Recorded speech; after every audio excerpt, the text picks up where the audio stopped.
and welcome back to another episode on Let's Talk Football Careers with myself, Barry, and probably the most familiar face in my podcast, Jaap Stam. How you doing, Jaap?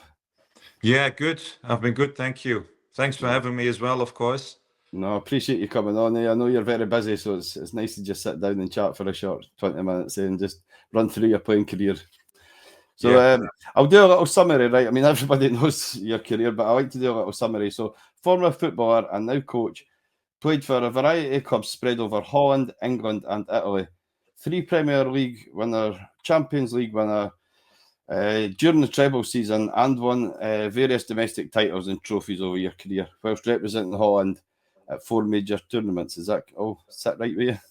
Well, that's about correct. Yeah. No, that's that's a good summary in what I've done. Even when Thank you you. hear it all written down like that, and you're retired now, and you look at it and think, geez, oh, it was a good career, Yeah, no, it's always when you're playing, it's you don't think too much about your career, to be honest. You're just focused on the game and you're focused on producing and doing well and getting success, hopefully. But when you stop playing football and most of the time, it's with people, with family or friends and other people that you meet after football that remind you of your career, and then you start thinking more and more about the games and the clubs where I've been playing, the success that I had as a player, which was good. And I won't say it's not normal, but when you're in the business or when you're playing at that time, you just keep on going. You go with emotions. You go Yeah. and you travel. You get lived, is what people sometimes say, because you're living from game to game. You're in hotels a lot. You're traveling a lot. Yeah. So you don't really have time to think about the great things that you've done as a player as well. Yeah, it's only now when it's finished. Could I ask, just I do it on all my podcasts, and it actually gives an idea of how good your career was. Could you name a 4-4-2 formation with yourself in the team, please? Yeah, I can. It's a tough In question, though. goal, in goal where we start, it's a difficult one because I need to choose between Schmeichel, I think, and Edwin van der Sar. Pete was a great goalie, very, very strong in goal and in the box, on the line as well. For a big man, he was very fast, very quick. Edwin was very good like that as well, but also had the quality that he was very calm and composed with the ball on his feet. Mhm. So looking in how we played, how I played, how I've been grown up, I choose Edwin van der Sar Yeah. in goal, which it's not an easy one when I've played with Pete, of course, as well. But and the back four, probably it's gonna be on the left side, Dennis Irwin, Yeah. Brilliant. United. Then I would play. Do I need to include myself as well? If you could, yeah, would that be okay? Yeah, because it's quite difficult because I need to Mhm. choose between like the centre backs. Of course, I played with Ronnie. Ronnie Yeah. was Ronnie Johnson, great defender, great centre back that I played with. Our partnership was very good on the pitch and Mhm. off as well. And with families. But there's also Nesta and there's also Maldini that I've played with, of course, in Italy. So it's difficult to pick one. Due to his whole career, I need to pick, I think, Paolo Maldini because of Yeah. and where he came from, what he's done for football throughout the world. If I need to pick myself, then of course I'm there next to him. Yeah. On the right side, it's a difficult. Probably choose Cafu Yeah. that I played with Milan, and in the middle of the park I choose. That's also a tough one, to be honest, because there's a lot of quality players that I played with. Now you put me on a spot because I need to, Yeah. You're instantly I need to going pick regardless, players. So it's regardless it's of how gonna be you it's answer gonna this be hard. question. So Yeah, I pick regardless Roy of how you Keane. answer this question, you're going to Yeah, get phone calls. yeah. No, I pick Roy Keane Yeah. in the middle together with Paul Scholes because I think he was one of the best midfield players in the world around the time that we played together as well. On the right side, um, I pick we Kaká, Yeah. Brilliant. Brazilian I played with. On the left, Ryan Giggs. Up front, I pick Ronaldo, the Yeah. Brazilian Ronaldo. I played with him at PSV Eindhoven. How good was And he when he was even younger? I mean, well, you know, he was, and due to injuries, of course, he wasn't fit throughout his career and couldn't always, I think, be very constant for like season after season after season. But he was incredible. You know, he was yeah, so good with the ball on his feet, so fast as well. Very difficult to mark because you know what he did was difficult to read. When he had the pace on with the ball on his feet, you know, he was quick in his movement, pure quality. mhm, One of the best in the world, I think. And then the partner up front with him. Um, yeah, it's difficult. For a change, I pick a Dutchman. I think Dennis Bergkamp. yeah, He was a great player, a lot of quality. brilliant. So these for now, because you put Mhm. me on the spot, it's the 4-4-2 that I pick. But a lot of players wouldn't be very keen on my list. Maybe you know they say okay, you needed to pick somebody else because I forgot a lot of other players that I Nah, it's your played with team, who mate. had It's your like team, loads mate. and loads of quality. Honestly, it's like a world of living when you hear it actually read out like that. It's frightening, the world class Yeah, players that you played alongside. So I've took some fans' questions right from a variety of areas on social media, and if yeah. you can just give me short answers, would be amazing. But it's starting at your early career. What's your standout memory from your early years in Dutch football? Did that really toughen you up? You feel? Well, you know, my memory in Holland, of course, is very good. When I've been brought up from a kid in the amateurs, where I played with the DOS Kampen, the club's been called. You know, we like to play attacking football. That's what Holland stands for in general in how we want to play football. I always played when I was a kid in the midfield. So, and I was always the smallest player in the team. Mm-hmm. So still a lot of players, or a lot of people don't believe that until I got 16 and then I started growing. But you know, my Dutch days when I played over here, you learn a lot because even as a defender, and eventually when I came playing in defense, they ask a lot from you in playing out from the back, being comfortable on the ball. You need to defend proper. You can't kick a ball out of the stands. You find a football solution in every situation, and that molds you into a certain player as well. Yeah. You know, like everybody sees the Dutch players, I think, Mm-hmm. in the world. And for me, that was good. I really enjoyed my time in playing in Holland. Yeah, great. And who was your toughest opponent when you were in Holland? And I mean, you played alongside Ronaldo, but who did you come up against that really you felt, this is taking it up a level? Eh? Yeah, well, that was, and I mentioned him before as well. That was Dennis Bergkamp as well. Mm-hmm. You know, when I played against him, I played with him. Ronaldo, of course, I played eventually against him when he played for the national team, when he left, when he went to Spain.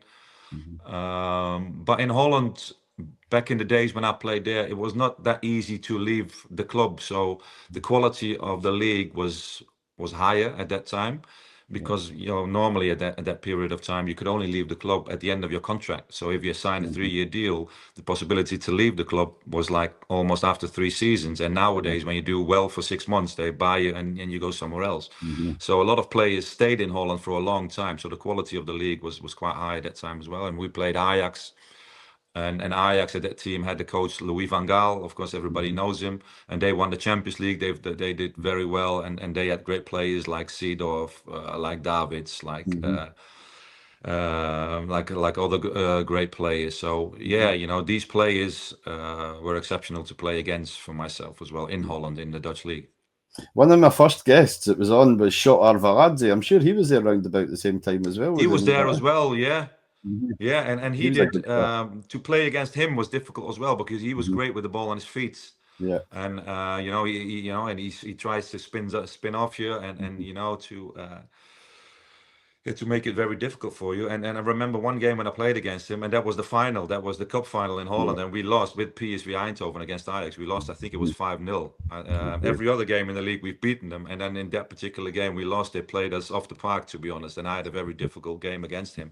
But Mm-hmm. you know, it's for the next step that I made after that, going to England. It was good for me to play against these players, against teams like Ajax at that time, because you need to learn and you need to develop. And when you go to a stronger league, then it's very important to play against good players and good sides. Yeah, it teaches you well, eh? Big stadiums, big rivalries, etc. Like you say, the capabilities of your opponents as well. Eh? So, no, it's Yeah. grand. Can I just move on to some Man United questions? So, top question: favorite memory of the treble season?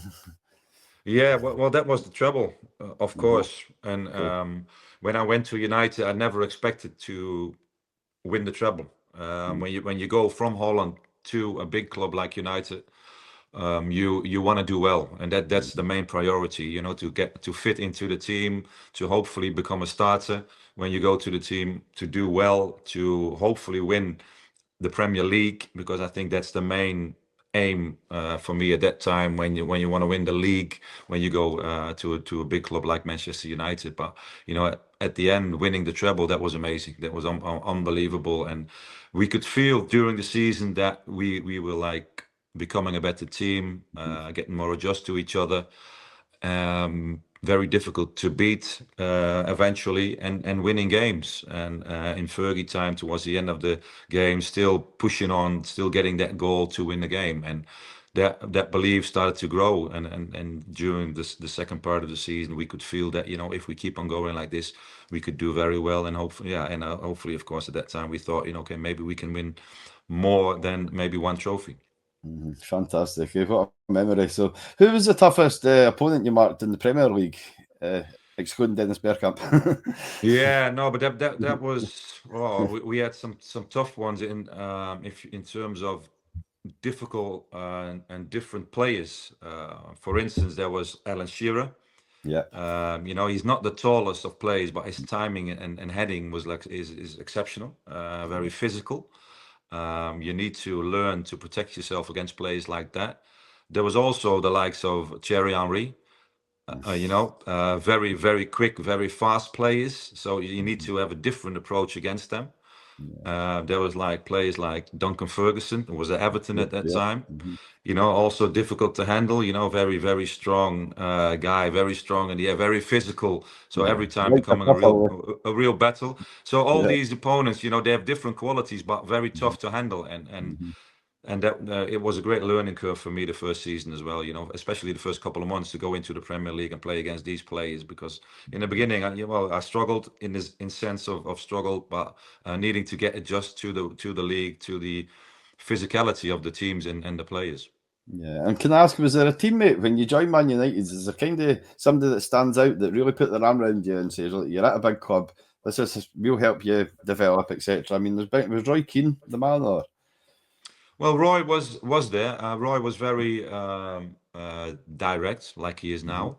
He was back in the day. He was that as well, as a player, as a captain, but honest and straightforward, and I like that very much.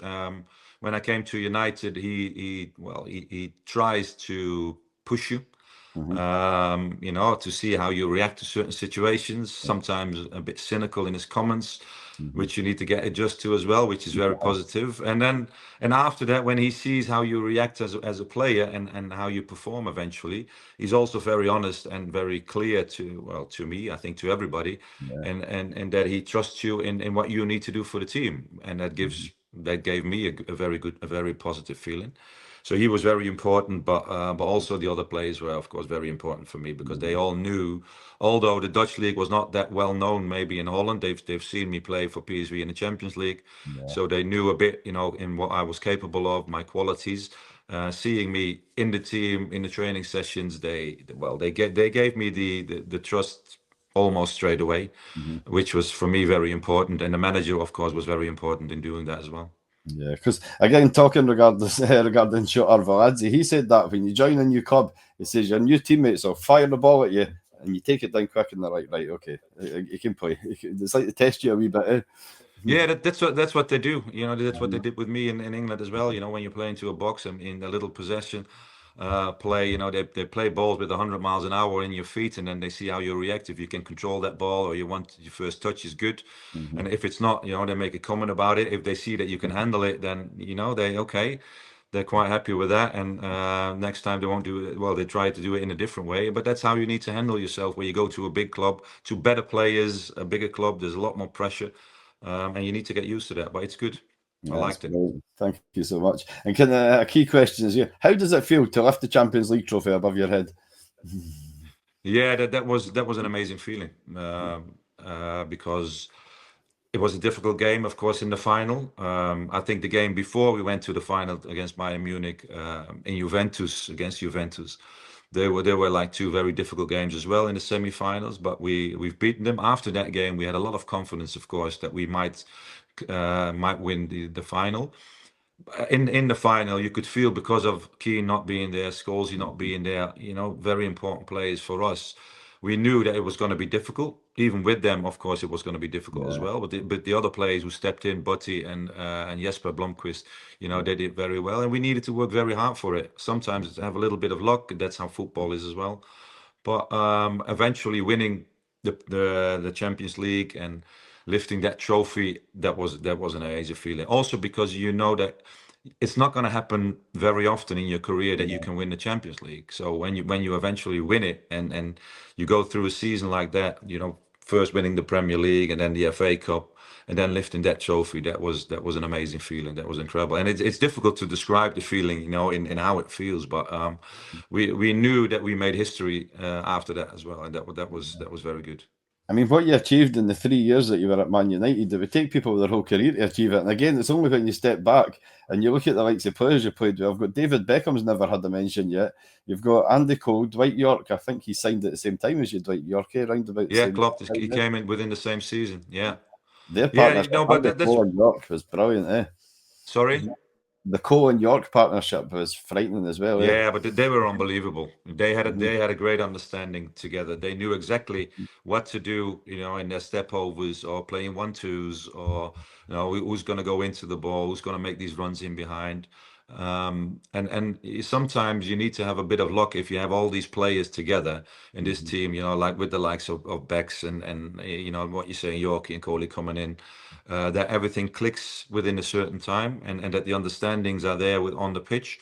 And that happened in that season. And I think the manager was very important to get the right personalities together with the individual qualities together. And everybody within our team, they wanted to be successful. Everybody wanted to win. And that's why our level of football raised to a very high level eventually to win that treble. Yeah, it's amazing. It's amazing, Jaap. And you got a message for the Man United fans just as we round up Man United? Sorry, the question was? Yeah, sorry, do you have a message for the Man United fans just as we round up Man United? Yeah, well, they need to stay positive, although it's not easy always, because the club where it was is not there anymore. And I think that they're trying to build the club, the structure, the team again to a certain level. But it takes a long time, and sometimes you need to be patient. But it's difficult for a big club, one of the biggest clubs in the world, to be that patient and to see other teams making that next step to a higher level, and they, are dropping more or less. So they need to be patient. But the thing that I always find very good from our fans is that they always stood behind the club, and they always turned up, even in away games, in difficult times. You get a lot of stick, but I'm sure that eventually the club will turn up again, and they will make that next step again to a higher level. That's fantastic. Thanks very much. So we all know how you left. We're not going into that, but if people want to find out, this isn't what my podcast's about. I want to talk on to the next part of your career, which was Lazio for 3 years. How was Italian defending different, is a question enough to ask you. Yeah, the Italian football was difficult because I was used the English Premier League in the game being very intense, going up and down, with a lot of quality, and Italian league was at times more chess, and like waiting, sitting back, waiting. If you get physical to a striker, they would like drop down straight away, even if you like blow into their necks, whatever, they fall down, and the referee gives them a free kick as well. So in the beginning, it was very, very frustrating. I got some yellow cards and eventually a red card as well by speaking to the referee about that, because it wasn't my type of game. And so also then when you go to a different league, you need to adjust yourself. Yes. And you need to learn how to play that game. And that's what I did. So after a couple of weeks, I was used to it. You try to learn the language, which is of course very important to do so. And I enjoyed my time over there at Lazio as well in these 3 seasons I've been there. Yeah, I think you rebuilt yourself again for everything that happened when you left Man United. Can I ask who was the toughest Serie A striker you faced? Or a few of them? A few of them in Italy. Yeah, I mean, who did you face when you were there? I think it was Crespo was at Inter Milan. Yeah. He was quality. Adriano, he was a striker Yeah. for Inter. Big, strong, Brazilian, eh? left-footed Brazilian striker. Very good. Del Piero, of course. Juventus. Ibrahimovic, when he was there, played for Inter and Juventus when we faced them. Yeah, and I probably forgot quite a few, but you know, these were already like some very good players. Nedved, who was playing at Juventus. Yes, so some very very good players. Totti, AS Roma. You know, so all quality players that I was facing. So you know, it wasn't easier when I went to Italy, to be honest. No. No, it's excellent. Again, it's like when I say, when you look back and they're all household names. Can I ask your time at AC Milan? Who was your sort of favourite, and who were you closest with at AC Milan as a teammate? As a teammate, I think Clarence Seedorf in the beginning, because Clarence is Dutch. When I joined Milan, I was 31, I believe, so experienced, speaking the language, so it was easier for me to go into a different club and then into Italy. I was happy to go Milan because there's a lot of history with other Dutch players who've been playing over there, like Van Basten, Gullit, Rijkaard. Before that, Clarence was there, so it's normal that you first, go a little bit to him to get acquainted with everything and everyone. I played with him in the national team, of course. So Clarence was important for me when I joined Milan, but eventually, you know, I get along with the majority of players, and we had a great team, you know, with Nesta, with Maldini, with Cafu, with Kaká, with Shevchenko, with Inzaghi, with Pirlo, with Gattuso, with all the players. So we had a great team. You know, I was very happy to be one of their players. I have to remind you that Rino Gattuso learnt his trade in Scotland, though, because he came over as a 17-year-old and left at 19. So he learnt his trade in Scotland, I was to remind you. Well, I know, yeah, because he was that aggressive. You know, there must have been something like from Scotland in his DNA there. No, but he was good. You know, he spoke to me, and that was good. That was good for me because he spoke a little bit English, and he knew how the Scottish league is being played, and how the mentality there is. And Gattuso was a great guy. You know, he's very very much fired up. You know, he's aggressive on the pitch, but you know, off the pitch, he's a very good and nice personality. Yeah, absolutely fantastic. And can I ask, could you just describe the San Siro in a few words? San Siro, please. Yeah, San Siro is because I just yesterday I saw a piece about San Siro on the television that they're going to knock it down, and you know, and I find that very sad in a way because it's a great stadium to play in. You know, there's so many fans, probably around 90,000, or I don't know how many can go in there, and it when you go in there and you're on the pitch, it breathes football, and you know, it's a great atmosphere when you're there, and I find it a shame that stadiums like that, you know, are going to be knocked down. And I know that nowadays, you know, a lot of teams, a lot of clubs want to have a new ground because of all the other things that need to happen in there as well, and concerts, and there needs to be shops in there because, you know, you need to have a lot of revenue from it as well. But I find it a shame, but it was a great stadium to play in. Brilliant. I mean, single-handedly, as a supporter, that's for me, that's the worst thing that can happen, because I mean, your family's got the memories of going to the stadium, your friends, you know, all different generations. But it's the way of the world now. Football's heading that way. You can see it. Yeah, it is, and you know, we talk about United, about Old Trafford. You know, there's the talks about that as well, the Theatre of Dreams. People need to understand, and probably they need to understand, but they understand. But there's a lot of history there as well, and when you take that away, there's only the history in the books, and people can talk about it, but you don't feel it really when you're in the same ground, when you're there, in what happened then so many years ago, in the players that have been played there, the trophy that have been won over there. So it's totally different. But in a way, I can understand the other, The other side, you know, the other things as well in why they make that decision. Yeah. So can I ask, I mean, you finished up at AC Milan, you went back to Holland. What was the best part about coming back? And you played with Ajax, you were on the other side then, eh? How was that Yeah, received? no, I went to Ajax because Ajax was always my team when I was a kid. I was always a Right. fan of Ajax. And in the beginning of my career, I never got the opportunity to play for Ajax, which I found, I found it a pity that it didn't happen. And then after my career in, one of my last clubs, AC Milan, the technical director, they spoke to me about returning to Holland because I said to AC Milan I wanted to go back to Holland because I've been away abroad for a long time, and kids were like growing up, and I wanted to go back to my family.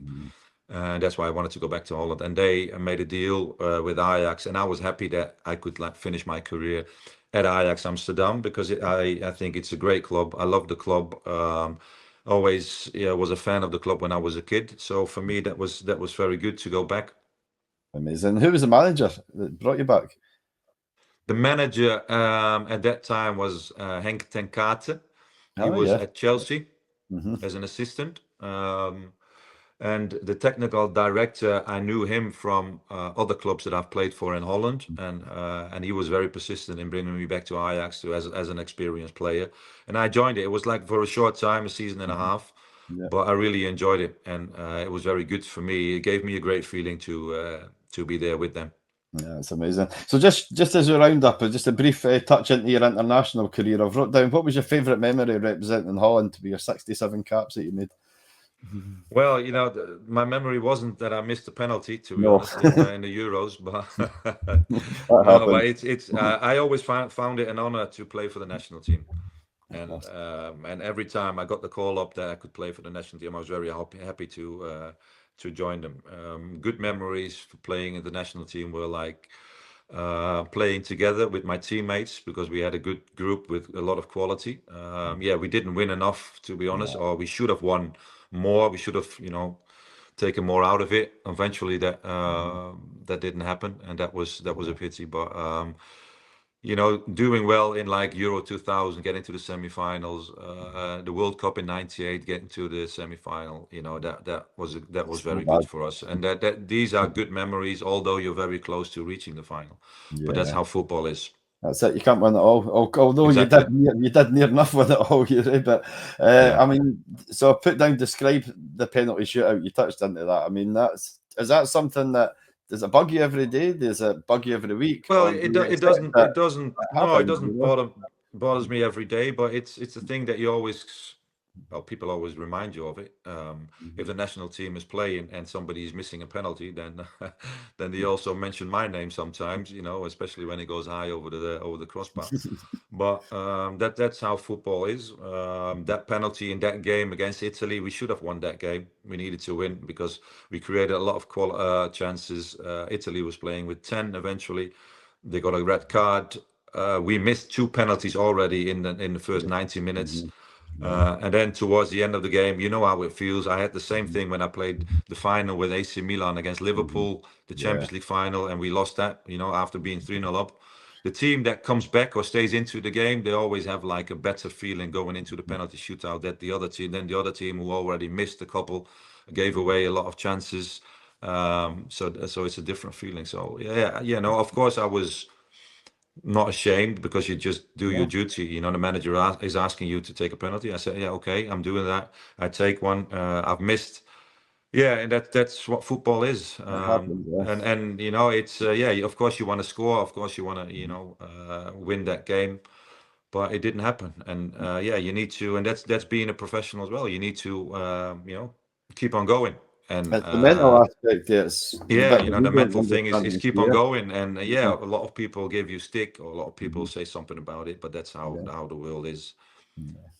But how do you sum up your career then? When you look back, how do you look upon your career now? You must be very proud of everything that you achieved, yeah? Yes, I'm very proud of having this career, and it's all to myself in a way of that you need to invest a lot for yourself as a player to do well. The other thing is that sometimes you need to have a bit of luck that the right manager comes along that has confidence in you, that takes you and brings you to certain clubs. and then you need to do it. Then you need to work hard, show your ability, trust the manager, and show yourself. And that's what I try to do. And I always wanted to go into football to win trophies. And for me, it was never about the money. It was always about winning trophies, showing myself and what I could do. And that's what I've done. And so I'm very happy about how my career had ended, and the trophies that I've won. And not only as a team, but also individual, and like becoming the best defender in Europe or the world for a couple of times. And these are things that, when you look back to my career, when I look back to my career, that gave me a very positive, very good feeling, of course. That's fantastic. And you're coaching, I believe, you're coaching at the team that you initially started with. Is it Dos Campen? Is that right? Yes, I'm helping that's my club, my amateur club, where I started when I was like 7 years old, and I left that club when I was 18 in the first team. And they've asked me 2 seasons ago, they were struggling a bit in the league, they were struggling with the manager, and they've asked me to help them out. And I told them, okay, I'm doing a lot of television work. If I'm there, if I'm in Holland, I want to help you out. I do a little bit of coaching, a little bit of training sessions, but I've got my colleagues as well who are helping me out, of course, and because I'm not always there. But it's a club, that I love. My kids are playing over there. My boys are playing over there, so it's a good thing for a good cause. That's amazing. So what direction are you going now then? Where do we expect to see you? Are you going coaching? Are you doing media? What's your sort of setup? No, I'm still doing media, and I like doing that. I'm doing a lot of games, of course, in the Premier League for Viaplay, which is very good. I enjoy that. I started an academy in Holland with a couple of colleagues. It's called The One to Watch. Right. It's very good. I have a program now for doing analysis, if that's the correct pronunciation.